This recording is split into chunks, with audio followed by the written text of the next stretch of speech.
Hello and welcome to the first video Impact Across Asia.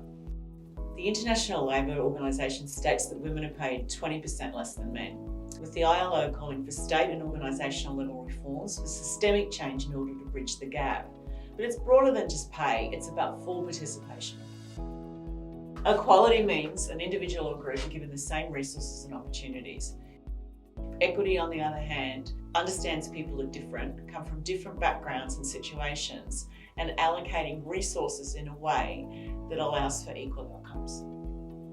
Research and thought leadership continues to stress the need for an intersectional understanding in order to truly embrace equity so that solutions ensure the inclusion of women in all aspects of life.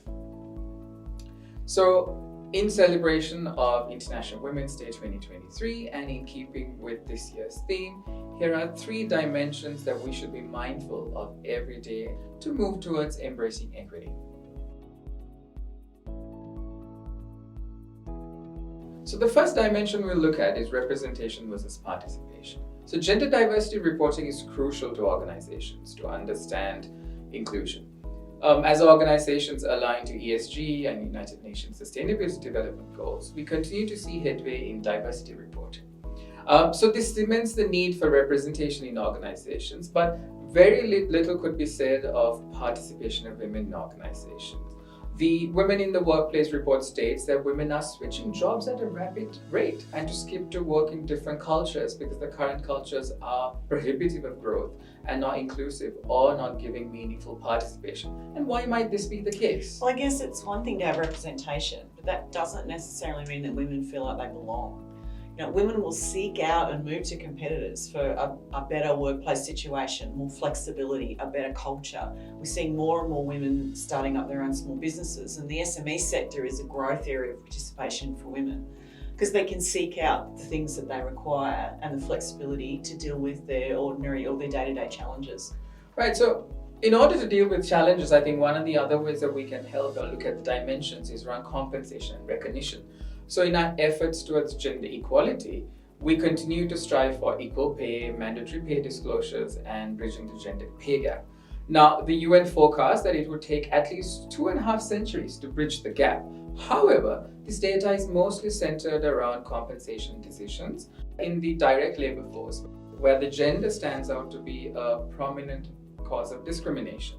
Now, while we've sort of leveled the playing field here, we are not recognizing that there's a lot of women in the indirect and unpaid labor force, and that's not addressed or disclosed or discussed.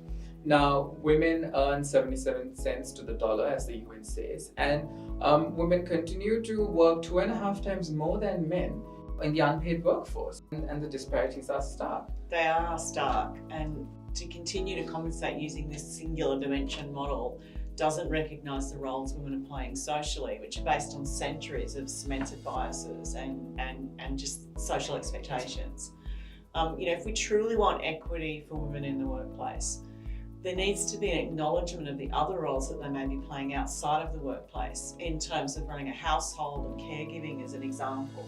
Now, I'm not saying that men do not do this, but the statistics show and the research shows that the majority of this is still falling on the shoulders of women. So we see the responsibility falling a lot on women, and we need to understand why and how we can change this. So one of the ways that we can look at this, and it brings us to the next dimension that we want to talk about, is around structural reforms and allyships.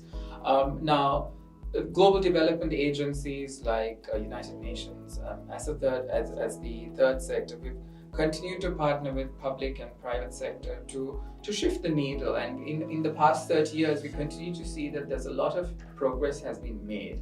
And we need to continue to make this progress to move on.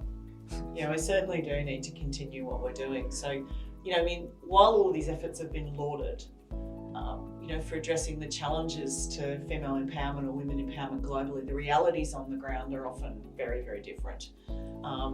In the implementation, the horizons of change are often really slow, they're met with criticism and may not have local relevance. The reality is that we're collectively working to change hundreds of years of systemic social injustices and biases, and this takes time. There's no silver bullet, and a multifaceted approach to resolving and tackling the issue is required, and men and those identifying as men need to be part of the solution. Absolutely. I think one of the ways for this is allyship becoming a great way to amplify voices of women and help drive participative solutions through everyday actions of inclusion. I mean, men can speak out, men can understand their own privilege and reframe it as allies to help shift the conversation. Now, to embrace equity, we need to rethink, reframe, and rebalance our existing systems and structures of thinking. Embracing equity is also about everyday acts of inclusion that lead to change and will break and to also break vicious cycles, to create virtuous cycles that we are talking about. As effectively, this also means that representation doesn't add value if women are not allowed to participate, and decisions and compensation decisions would not make any sense if they're only linear, but they need to have a multifaceted approach, like you mentioned. And also, we need to drive allyship and not just structural reforms in order to amplify voices and provide access to people in order to drive this conversation.